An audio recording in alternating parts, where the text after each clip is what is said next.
welcome back to the channel. I'm your host, Tommy the Hammer. By the time you motherfuckers see this, it will be Halloween night. And that's why we're doing this video review for you guys. We're gonna be touching on the anime gothic horror classic Vampire Hunter D from the mid-1980s. This is definitely old school. It's one of my absolute favorite animes of all time. One of the first ones I've actually ever seen. Same, actually. Right along with Ninja Scroll and Wicked City.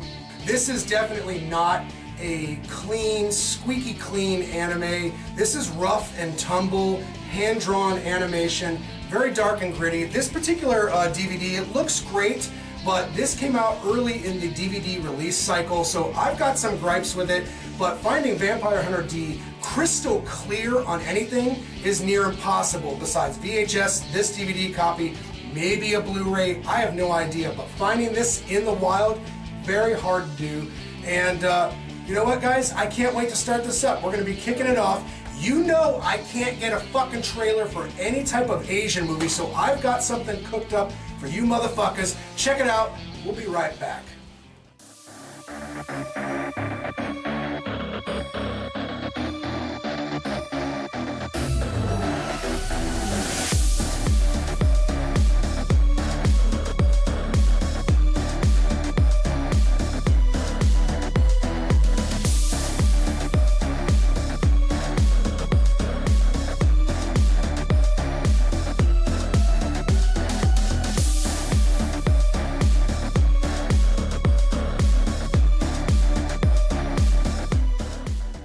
Growing up as a child in the 1980s, we had Voltron, and then we had Thundercats, which was arguably done overseas. Yep. Silverhawks, done overseas. You know what I'm saying? So Kira. me, John, and Matt Hayes here, our generation, we grew up with anime before we even knew what the fuck anime was. Exactly. By the time the 90s came, though, we were becoming teenagers. We wanted things a little more edgier than just, say, He-Man. Not that there's anything wrong with He-Man. But we wanted something that was a little more grittier. The 90s ushered in the 80s anime that we hadn't seen. Like a lot of this stuff, like a lot of my exposure to a lot of this anime was from early Cartoon Network, and late at night they would play things like this and Macross Plus and Guyver and stuff like that. Albeit edited a bit, but we still got to see it, Right. And like, I'll be the first to admit that part of the appeal is nostalgia. Fair enough. But if we're going to talk about that, and I'm actually going to bring it up right here and right now, I like modern anime. I do. I watch a shit ton of it. I've got Funimation. I've got Crunchyroll. I see all the new animes that come out. I like Miyazaki. When people talk about modern anime, they always talk about Spirited Away, things like that. Fair enough. Good stuff. Good anime. But a lot of modern anime, especially with Funimation, I can tell it's digital. I can tell they drew it on an iPad.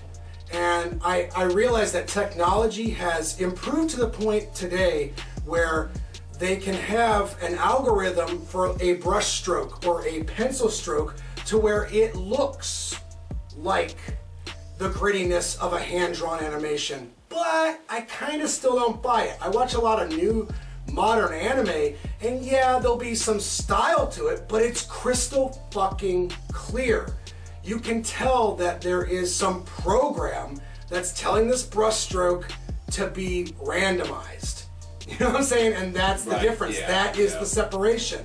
So when someone tells me about a new anime that's gritty, that feels real, it's only because there's a program that's telling it to look gritty and feel real.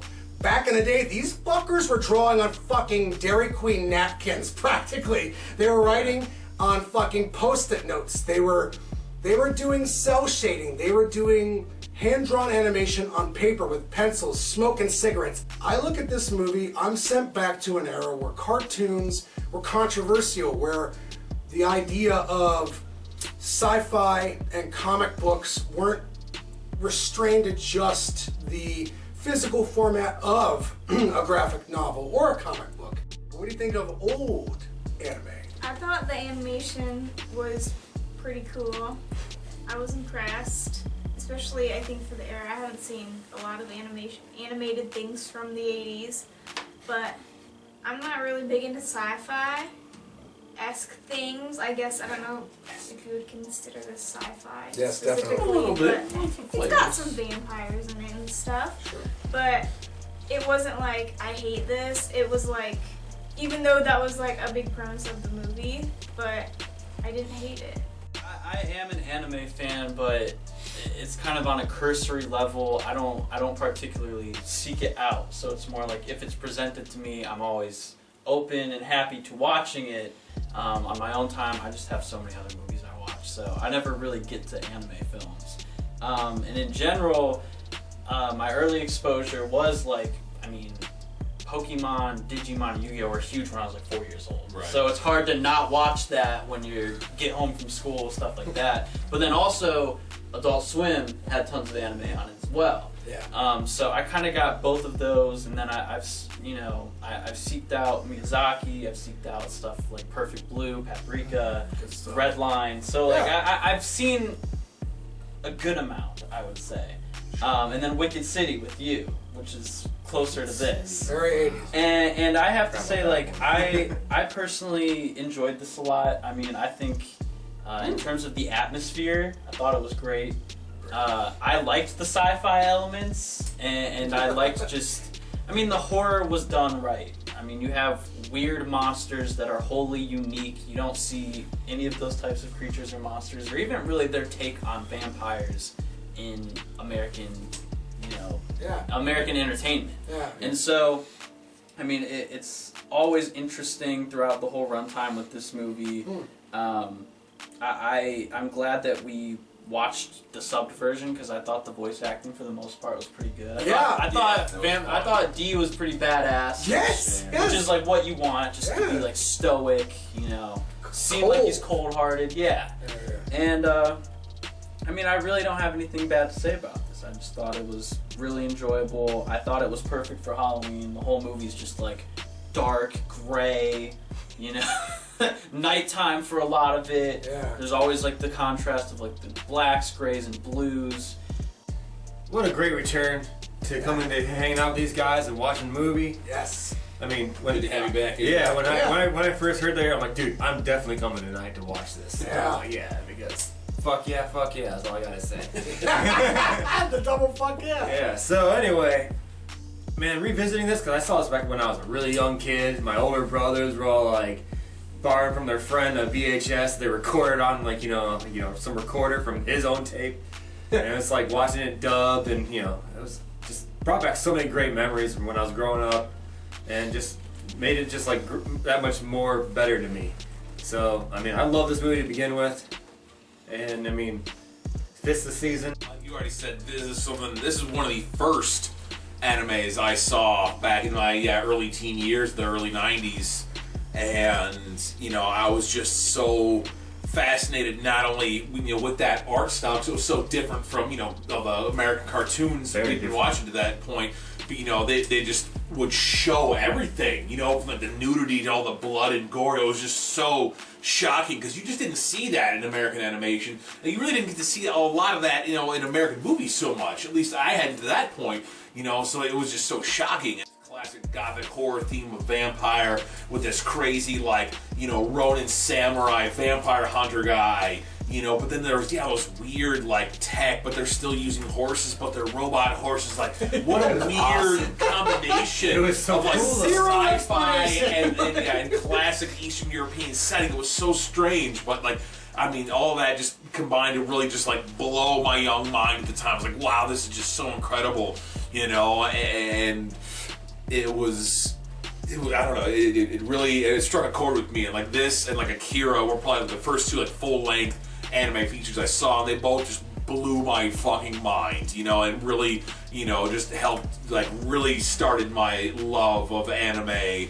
of all kinds, from, the earlier stuff to newer stuff. Like, I'll still watch newer stuff today, like, it doesn't have to be hand-drawn. Like, I love the old hand-drawn stuff, of course, but, like, I can still totally appreciate the stories and the things they're doing today, for sure, It's just really helped set that foundation for my love of Japanese animation, for sure.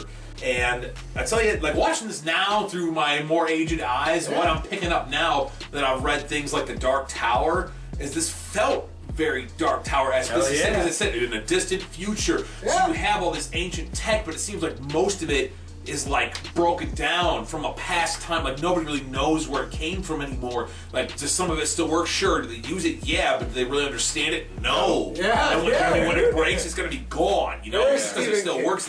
You know. So yeah, you have that, but it's still. You know, like it's. I mean, blending that with all those classic, classic Eastern European setting, and the vampires and everything. It just made for such an awesome story, and I think, it was a little rough in spots. It definitely it's got its faults. There are some flaws here. We're noticing a lot of the actual physical editing of the movie was pretty rough. Where you got, you're watching the scene and listening to music and suddenly it's just like cut off, and it's like either silent or something else is going on, or they try to like blend it where like you hear like what's happening in the next scene beforehand, or like it seems like they were trying to do that on purpose, but it felt a little more jarring, in some spots. Like I understand what they were going for, but the execution was a little lacking in it. So like the movie does have its faults for sure. But I think it's also like a product of its times, like they were doing the best they could with what they had in 1985, like the technology just wasn't there yet. This is all literally analog, manual, hand-drawn, literally chopping film, some guys, smoking in a room, fucking piecing together this film and taping it together like this, was really, so you could at least feel that craft involved with it anyway, so... Man, it was so awesome to come back and watch this again. I'm giving this a solid 8.5 out of 10 because I think it is a great story. It's wonderfully animated. It does have its faults, but I love it dearly. It holds a special place in my heart when it comes to anime, so 8.5 for this guy. Matty Hayes, out of 10 stars. Out of 10 stars, I would have to one-up you just a tad by giving it a 9. Ooh. Because of the fact that it's like, that vampire supernatural horror with a western, with some sci-fi, like you said, Dark Tower, like, it's like all the different things and elements going on.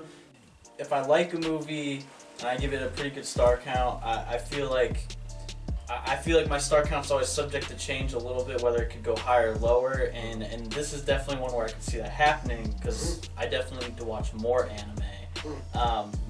But with that being said, I think the best compliment I can give this movie is like, it made me interested in the lore of it, and I mean, I quickly read that there were books about this before it was made, and then you had mentioned playing video games, so like, looking into more of that stuff and learning about more of the stuff within the film, because clearly like it had its own stuff going on. It wasn't just based on like all traditional vampire stuff. So I'm definitely interested to look more into it. I would enjoy watching the sequel together. I'd love to. And I'm gonna give this a 7.5. Ooh, I liked it. Wonderfully fair. Yeah. I feel like this was a good introduction to some real, actual anime for me. Ooh. So I feel like it's opened the doors and has made me interested in potentially watching more. So I feel like I would give this a 7. Oh, no, that is high. Yes. And I feel like that's fair considering I'm new to the genre. No, that is 100% fair. Wonderfully put. That's great. All fair perspectives. From here on out, honestly, I agree with everybody's assessments here. I don't think anyone has been off kilter. For Tommy the Hammer, out of 10 stars, I'm going to be the weirdo. I'm going 10. Oh! Wow! I'm just going to say this. Like, there are certain animes that I put in the top 10 of animes. You know what I'm saying? And very seldom do anything ever infiltrate that top 10 and buck out one or the other. Vampire Hunter D might be strong with the nostalgia, you know what I'm saying? It might be, Agreed. It might have its limitations.